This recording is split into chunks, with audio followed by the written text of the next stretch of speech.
Tinya wilila hangalondi zega tiemi tinya wilila fala kachideme tinya wilila hangalondi zega tiemi tinya wilila fala kachideme tinya wilila hangalondi zega tiemi tinya wilila fala kachideme tinya wilila namara shikolomba uyo tinya wilila fala kachideme tinya wilila saraka jugu bomuri tinya wilila fala kachideme nego tinya wilila dabali jugu kemuri tinya wilila fala kachideme Bismillahir Rahmanir Rahim Alhamdulillahil qail fi muhkami ayatihi ud'uni astajib lakum والصلاة والسلام على القائل الدعاء مخ العبادة وعلى آل بيته الطيبين الطاهرين ومن والاهم بإحسان إلى يوم الدين أمبال مشرف لا تفي لجبو أموفو نسلمك فولي نوي ألاك كشناك هنناك بركة أمبالاو تعالى دلي ألاكو كيكا أني أو بلا جلينا بو ladado anga bamako dugulon fe no e nyarawe ani muridu wurun fla ka duwu ke jamana ye wati bela jelena u ka du kono bulon kono ani misiri konnala naka keni anga jamana billa hala kenekerene minani watina u yala nyini ka duwu kenekerene kenesigi ka duwu ke jamana ye ani ka duwu ke jamana kuntiyu ye responsabilité min kalfalembe ula ala ka se ka tafanga noya u ye chuga mina o hukumu konnala uye wele bila silame u bela jelema bamako misiri bala jumadon ka keni février kalo kile mugani flaye samba fla ani tan ani kononton anga maba chaman tumbe akeneka ministri min ka bara nyeshine no dine ko ani batoko ma fokata se ankaramo asigid al-Sherif Ousmane Madan Haidara ale mi groupement des leaders spirituels musulmans du Mali nyema bay ani maba chaman wero qur'ane kalana ka dafa shin duru dalailul khairati no yika sili alakiraka ana somo sallallahu alaihi wa alihi wasallam o kalana ka dafa shin duru suratu yasin no qur'ane dusukuye o shin bina ni kelen shin duru fana kera bela jele kera wala saka dawo ke jamana yi basgi sega na kono ani foka bem baliya mimbe jamana yi ni nyonche jamana de oni nyonche obsega bantu kamina nin kalanu num bekele halibi umada oma anga bamako dugulen o ya nyini misiri bela jelen fe mawbe fara nyogon kan yoro ka sili keno ko bela jelen ka do kerekere ke jamana ye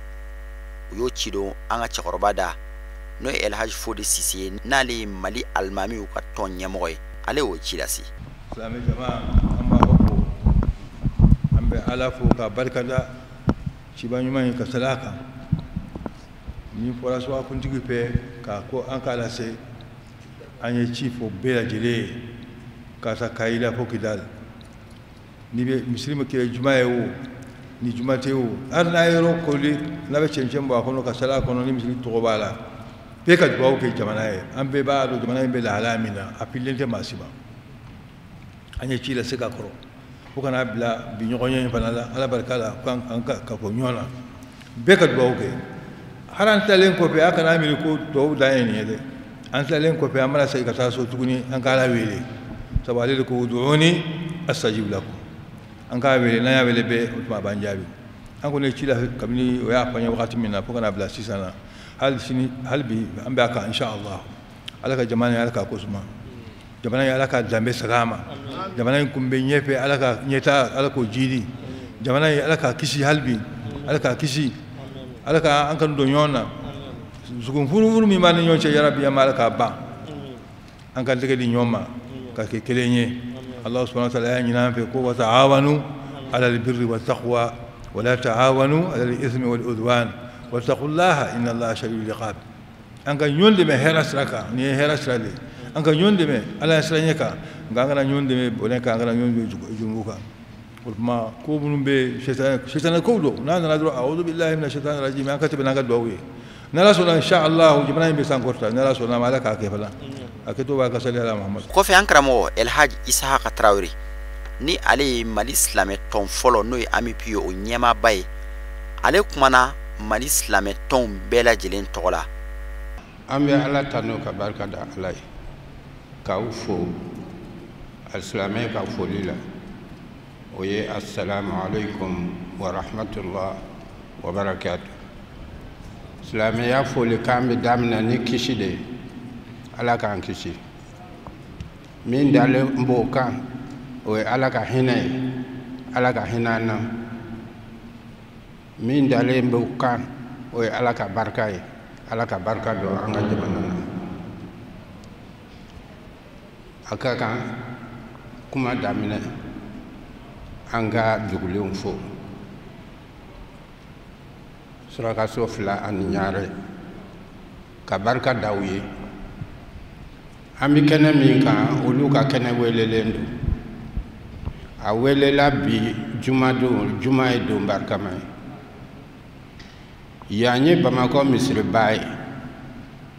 an delile min na u y'an wele o kɛnɛ de kan k'a fɔ kɔnɔnaguwa mana na kuma o kuma dugulenw mana natɔ ye u bɛ wuli k'u jɔ k'u seko kɛ n'u b'a kɛ u ye alisilamɛ ɲɛmɔgɔw wele ka diinɛtigiw wele ka kuranɛtigiw wele u kana ka na fara u kan u t'a k'u kelen na olu t'a kɛ u kelen na bɛɛ kana fara ɲɔgɔn kan bamakɔ jamana kunkolo ye yan de ye ni kunkolodimi ye bamakɔ minɛ a dimi ye jamana bɛɛ minɛ o kuma u y'an wele kɛnɛ nin kan laada kɛnɛ don ko kana dugawu kɛ jamana ye ko jamana ɲanilen don jamana kɔnɔna fililen don jamana sɛgɛnna dugawu ka kɛ silamɛ ka kɛlɛkɛminɛn ye fɛn min ye don o don an b'a mɛn dɔnnikɛlaw da o ye dugawu de ye hɛrɛ mana n'i b'a ɲini i bɛ dugawu de kɛ ni gɛlɛya nana i bɛ dugawu de kɛ k'a kunbɛn dugawu min filɛ nin o de ye silamɛ bɛɛ ka baarakɛla ye o kuma min bɛ ɲini mɔgɔw fɛ k'a fɔ dugawu tɛ kɛlɛ tile kelen ko tɛ don kelen ko tɛ dugawu ye don o don ko de ye dugawu bi kɛ i b'a k'i kelen na aw jama b'a kɛ minnu bɛ dugawu kɛ u kelen na minnu bɛ jɛ ka dugawu kɛ a bɛ ŋaniya ka kɛ ŋaniya kelen de ye ŋaniya kelen min b'a la o de ye ala k'an kisi ala k'an kisi o ye bɛɛ dala gwɛsɛ ye bi bɛɛ ko an bɛ ala deli ala ka basigi k'a ɲɛ bɛɛ ko an bɛ ala deli ala ka jamana kisi bɛɛ ko an bɛ ala deli ala ka jamanadenw dusukun kɛ ɲɔgɔn fɛ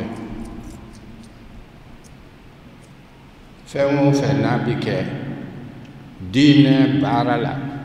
a laseli bɛɛ ye ŋaniya de ŋaniya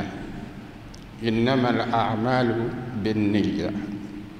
wa innama likulli imri'in ma nawa fɛn o fɛn n'a bɛ kɛ a bɛ fɔ nin de ma ko hadisaw ba ummul ahadis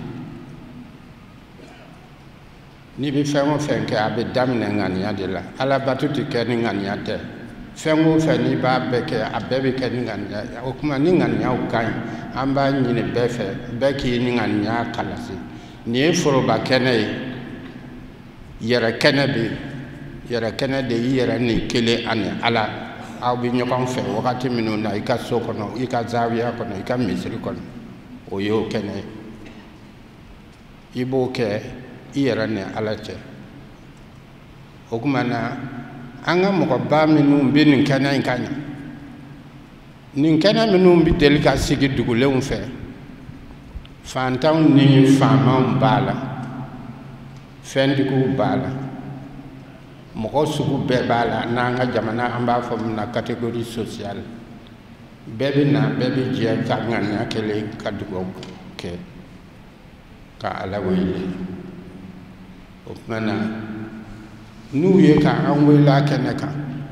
faama minnu ɲɛ ka yan kɛnɛ sɔrɔ u faamantɔw tɔgɔ la an b'u fo ka barika da u ye faamaw bɛ yan u ka ca an ka diinɛ ɲɛmɔgɔ minisiri a bɛ yan mara bɛ yan nɔ o jamana gouvernement kuntigi kɔrɔ ye mɔgɔba caman bɛ yan nɔ min kɛlen tɛ k'u yɛrɛ jira kɛnɛ kan an ka foli b'u bɛɛ ye diinɛ ɲɛmɔgɔ minnu bɛɛ bɛ yan an b'u bɛɛ fo tɔn o tɔn bɛ Mali kɔnɔ na n'u ka représentanw bɛ yan an ka foli b'u ye minnu tɛ yan n'u ŋaniya bɛ yan an ka foli b'u bɛɛ ye an bɛ bɛɛ fo ka barika da bɛɛ ye an nana kun min kama o ye Ala wele an ye Ala wele an b'a ɲini Ala k'an ka weleli jaabi an y'a dabɔ kun min kama Ala k'o latigɛ an ye an b'a dɔn k'a fɔ ko dogoni ko dugu a dogolen bɛ yen a bangelen bɛ yen dugawu bɛ kɛ ka nin bɛɛ de kunbɛn ko jugu dogolen n'a bangeli Ala k'an kisi a ma labanko ɲuman Ala k'an da an ma an ka jamana ɲɛmɔgɔw an bɛ dugawu k'u bɛɛ ye a ɲɛmɔgɔ fɔlɔ n'o ye Ibrahim Boubacar Keïta ye an bɛ dugawu k'a ye silamɛya y'a fɔ i ka dugawu kɛ i bɛ dugawu kɛ jamana ye cogo min jamana marabaa dugawu k'o fana ye ten Ala ka hakili ɲuman d'a ma jamana marako ɲuman hakili Ala k'o d'a ma ka jamanadenw hinɛ don a la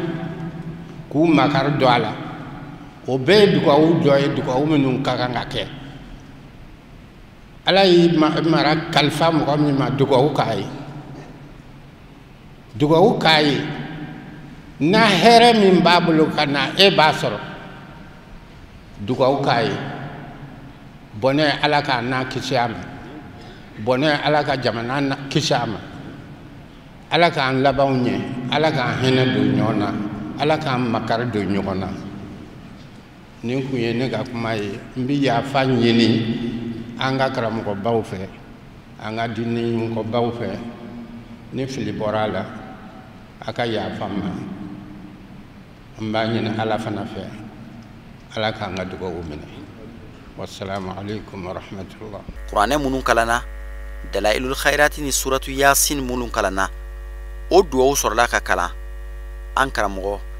Lasine Haidara fɛ. Alhamdulillahi rabbil alamin الرحمن الرحيم مالك يوم الدين إياك نعبد وإياك نستعين اهدنا الصراط المستقيم صراط الذين أنعمت عليهم غير المغضوب عليهم ولا الضالين بسم الله الرحمن الرحيم ألف لام ميم ذلك الكتاب لا ريب فيه هدى للمتقين الذين يؤمنون بالغيب ويقيمون الصلاة ومما رزقناهم ينفقون والذين يؤمنون بما أنزل إليك وما أنزل من قبلك وبالآخرة هم يوقنون أولئك على هدى من ربهم وأولئك هم المفلحون اللهم اجعلنا من المفلحين اللهم اجعلنا مع الفائزين بسم الله الرحمن الرحيم صدق الله مولانا العظيم وبلغ رسوله الكريم ونحن على ما قال ربنا وخالقنا ورازقنا ومولانا من الشاهدين اللهم ربنا تقبل منا ختم القرآن وتزاوزنا ما كان في تلاوته من السهو والنسيان أو تعرف كلمة عن مودها أو تغيير ألف أو تقديم أو تأخير أو زيادة أو نقصان أو تاويل على غير ما أنزلته أو ريب أو شك أو تأجيل عند تلاوته أو كسل أو سرعة أو زيك الإنسان أو كوف بغير وقف أو إدغام بغير مدغام أو إزهار بغير بيان أو مد أو تشديد أو همزة أو جزم أو إيراب بغير مكان فاكتبوه منا على التمام والكمال والمعذب من كل الآن فاغفر لنا يا ربنا يا سيدنا لا تؤاخذنا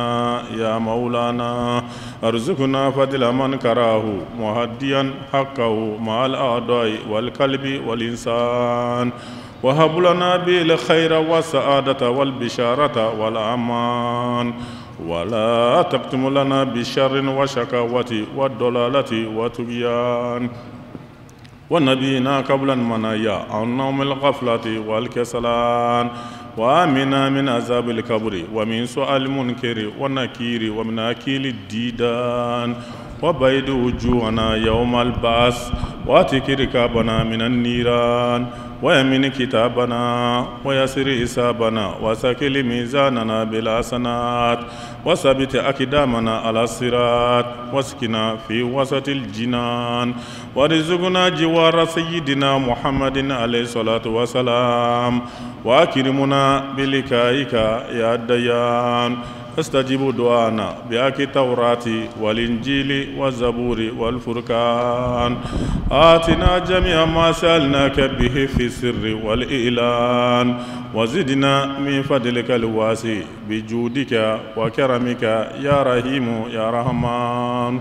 اللهم صل على سيدنا محمد صاحب الشريعة والبرهان برحمتك يا أرحم الراحمين اللهم انفعنا وارفعنا بالقرآن العظيم وبارك لنا بالآيات وذكر الحكيم وتقبل منا إنك أنت السميع العليم وتب علينا إنك أنت التواب الرحيم اللهم زينا بزينة القرآن وأكرمنا بكرامة القرآن وألبسنا بكلاءة القرآن وآفنا من كل بلاء الدنيا وعذاب الآخرة بحرمة القرآن وأدخلنا الجنة مع القرآن ورحم جميع أمة سيدنا محمد بأكل القرآن اللهم اجعل القرآن لنا في الدنيا كرينا وفي القبر مونسا وفي القيامة شفيعا وعلى صراط نورا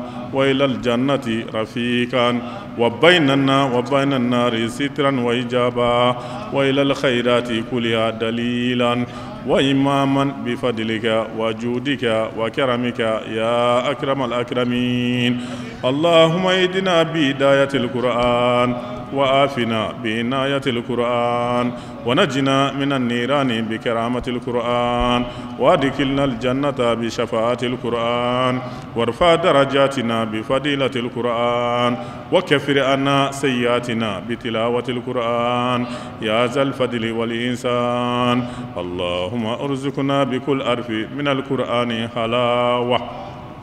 وبكل كلمة كرامة وبكل آية سعادة وبكل سورة سلامة وبكل جزء جزاء وبكل إزب حسنة وبكل نصف نعمة وبكل ربع رفوة وبكل سمن سناء اللهم ارزقنا بالألف ألفة وبالباء بركة وبالتاء توبة وبالثاء ثوابا وبالجيم جمالا وبالهاء حكمة وبالخاء خلانا وبالدال الدنوى وبالزال زكاء وبالراء رحمة وبالزاي زلفا وبالسين سناء وبالشين شفاء وبالصاد صدقا وبالضاد الدياء وبالطاء طهارا وبالظاء ظفرا وبالعين إلما وبالغين جناء وبالفاء فلا وبالكاف كربا وبالكاف كفاية وباللام لطفا وبالميم موعظة وبالنون نورا وبالواو وسلا وبالهاء هداية وباللام ألف لكاء وبالياء يسرا وبالياء يسرا وبالياء يسرا وصلى الله على سيدنا محمد وآله الطاهرين أجمعين اللهم بلغ ثواب ما قرأناه ونور ما تلوناه إلى أروي سيدنا محمد عليه السلام وإلى أرواح أصحابه رضي الله عنهم أجمعين وإلى أرواح جميع الأنبياء والأولياء والمرسلين وإلى أرواح آبائنا وأمهاتنا وإخواننا وأصدقائنا وأساتذتنا ومشايخنا خاصة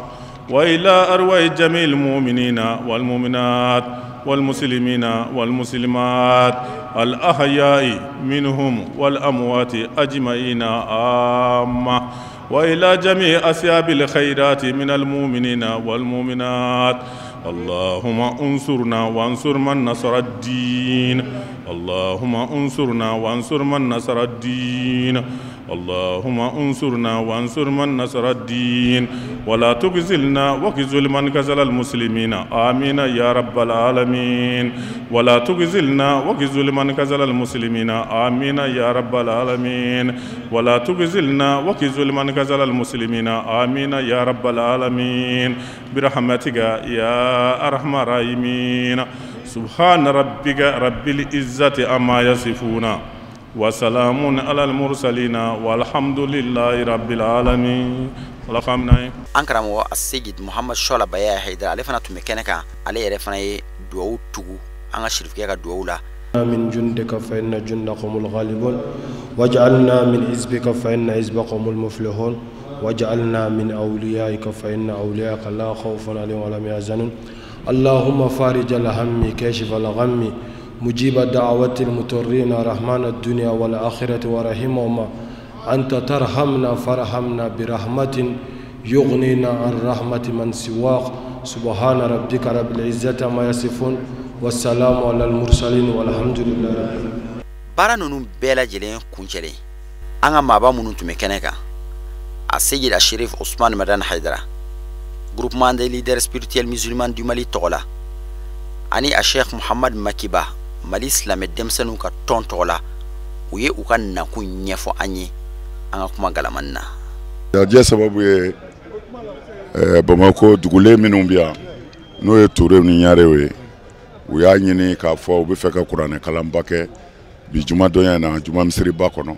uya nyina anfe Islamé be kana faruka nga jaka ke nyugon fe pour que ala bisika jamana basiki ka hera do jamana kono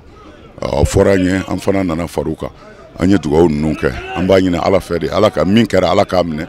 anga jamana ala ka hera do akono ala ka basiki do akono ala ka ansabati sala ala rasul. Alhamdulillah ambi aka Bamako dugulo nga wele de jabi initiative ni mbora suraka kontigi de la bagadaji ale de dina tombe wele tarata tebeni suraka la bulo kono ka nyini jamana ta choko yasra aba fe ka ala wele ulu ka bara ala wele u ka bara dugo kay misir koroni kono kuma be ba ala wele la mais ya kanu ka ngai Bamako jom misir bala aso islamiku ka faruka angana bi wule na nyina maya bi jumaina ka ala dele ka ala wele wala sala be ka malion do dagal fe ka bo dagal fe kono gwale gela mi banga nanda boyoro don atabai ala de amodo fo wolu la kuma be Amerique tissé Europe tissé ministre tissé Dora tissé malbi de ko mi ngona bi na yandu sukun ka kile ka seke ala ma ala de se ka mo akono donc ola suraka kondigo wele mi bla anana o wele de jabi ku deme a organisation fanana ijima ma to ko fe a bara foila amala deli du ko ala kamine ala ka jamana basigi ala ka jamana kulus Ishaqa Jara alemiye Bamako dule unka kuma la selaye ale fana yin yefoli kanye haklina min nana nini kenen sigili ani wasa min sorlala ayo fanyena la jensa uye suraka sofla ni nyare olu de ngania ta comme bemaka uye serakoro minto ni geleya nana dugu kono o be duaw ke ka sarakati bo o ya jatimine sanga jamana be to mina san bela jelen ba don che ba don muso ba don demsen ba don mo korba ba don jamana nyagaminen do sisan fambe fe donc ya ngania kanin kuranne bay kalambay organiser anga Bamako misiri bala ka anga Mali Islamic tombe wuli bela jelen kana anga jaga duaw ke jamana ye ka jamana be buluminga ala ka boka an ñogon sora o de la bi an wasara barka dakan a dabora femi kama an yu ya kono Mali Islamic dine ton ñemogo fenfe nan yu wuli a be ñogon sora ya a bela jeli nimu masiya o ka representant kumbe ya an ga jamana marabaga dɔw fana tun bɛ yan an ga limama président n'o ye Elhaji Fode Sise ale tun bɛ yan ijuma ɲɛmɔgɔ tun bɛ yan Cheikh Ousmane Cherif Madane Haidara ale fana tun bɛ yan a tɔgɔ Ishaqa Traoré ale fana tun bɛ yan n'o ye AMP ɲɛmɔgɔ ye a bɛɛ de tun bɛ yan nɔ bon bɛɛ ɲɔgɔn sɔrɔ yan nɔ kana ŋaniyaw kɛ kelen ka dusukun kɛ kelen ye an ka ɲɔgɔn minɛ ka dugawu kɛ jamana ye jamana bɛ bolo min kan Ala ka bɔ a kan an b'o de ɲini an y'o weleweleda de kɛ an bɛ don min na komi bi an bɛɛ de jama ka kan jamana in jɔli la fantan ni faama bɛɛ b'i jɔyɔrɔ sɔrɔ jamana jɔli kɔnɔna la mɔgɔ min bɛ wotoro pousse ani président bɛɛ ka baarakɛta ye kelen jamana bɛɛ n'i ka baarakɛta de don o tuma an y'a ɲini bɛɛ lajɛlen fɛ u ka nafula seliw la u ka dugawu kɛ jamana ye u ka farida seliw la u ka dugawu kɛ jamana ye u bɛ zikiri minnu kɛ u ka dugawu kɛ jamana k'a kɛ bɛɛ lajɛlen kan an bɛɛ lajɛlen ka jɛ an ka dusukun kɛ kelen ye n'o kɛra ka ɲɔgɔn minɛ jamana in bɛ bolo min kan Ala b'a bɔ a kan an baw ma to kɔ nin ko in na ka d'a kan silamɛya wele mana da waati o waati musow bɛ kɛ maa fɔlɔw ye minnu ka cɛsiri n'u ka wulikajɔw bɛ bonya a ko in na kosɛbɛ an baw fana tun bɛ yen nɔ a Seyida Mariam Danbele ani Madame Jakite Kaja Togola ni ale ye Mali silamɛ musow ka tɔn ɲɛmɔgɔ ye olu fana y'u ka hakilina fɔ an ye nin sigi in kan. Alhamdulillah wa salatu wa salam ala rasulillah. Assalamu alaikum wa rahmatullahi wa barakatuh. An bɛ foli kɛ teleshirifula kanubaga n'a filɛbaga bɛɛ Mali kɔnɔ ani Mali kɔ kan. An bɛ Ala tanu ka waleɲuman dɔn Aba Zahara ni an ye kɛnɛ in kɛ yan nɔ dugulenw de ka wele sera an ma. Dugulenw ka wele sera an ma Ɲare ni Darafe ni Turew u y'a ye k'a fɔ jamana bɛ ka taa tagabolo min kan hɛrɛ tɛ donc Ala bato dun belebeleba a zɛmɛ o de ye dugawu ye a dugawu sila ul mu'min o fɛrɛ de ye mumini ka kɛlɛkɛminɛ ye a dugawu mukul ibada ko Ala bato zɛmɛ min fɛnɛ b'a la o de ye dugawu ye o tuma na u y'a dɔn k'a fɔ an ka jamana ye silamɛ jamana de silamɛ jamana do danbetigi jamana do yɛrɛdɔn jamana do bonya ni karama jamana do o tuma na an seginna ko an ka segin Alahu Taala ma k'a wele hali bi ka tuubi bɛɛ kelen ka tuubi ka tara Ala ma an ka tuubi an ka dama ka se Ala la jamana ye fitinɛ min b'a kɔnɔ Ala k'a ban fitinɛ min bɛ ka kunbɔ n'an ɲɛ b'a kunbɔtɔla la kana an bɛ Ala deli Ala ka don an n'a kasara cɛ Ala ka don an n'a kasara cɛ ko minnu bɛ sen na wagati in kɔnɔ a dogolen tɛ mɔgɔ si la maliden ɲuman si la wa bɛɛ lajɛlen haminako ko don o tuma na Ture ni Daravew y'a jira k'a fɔ ani Ɲarew ko nin olu de kungo ye kosɛbɛ kosɛbɛ olu minnu ye dugutigiw ye olu minnu ye dugulenw ye o tuma k'u bɛ bɔ ka dugawu kɛ jamana ye u ka wele sera an ma i y'a fɔ cogo min na Mali silamɛmusow ka tɔnba Union k'a daminɛ k'a ye fo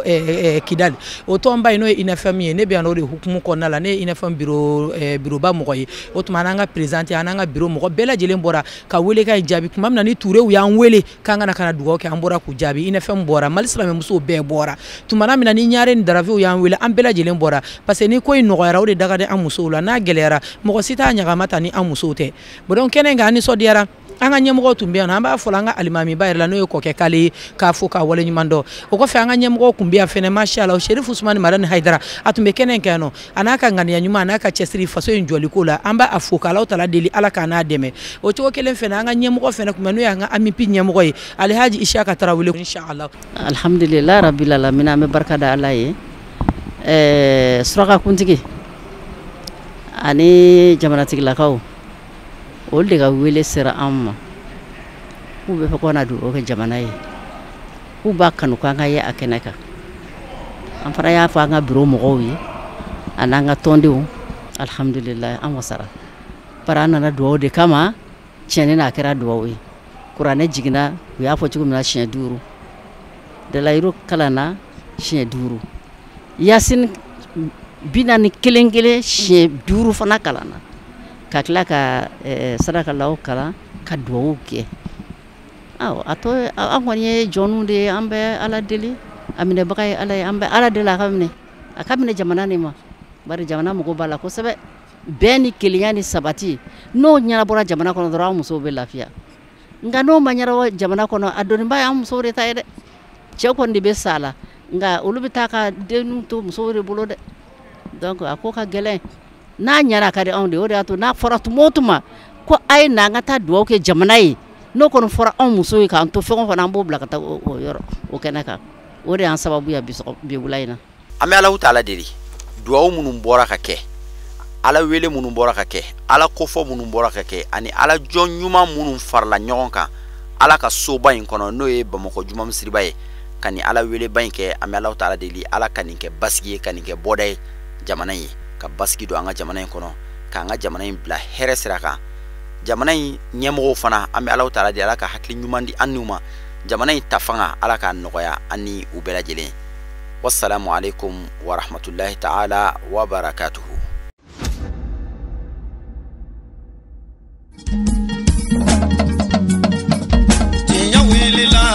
ngalon di se ka tiɲɛ mi tiɲɛ wele la fala ka tiɲɛ dɛmɛ.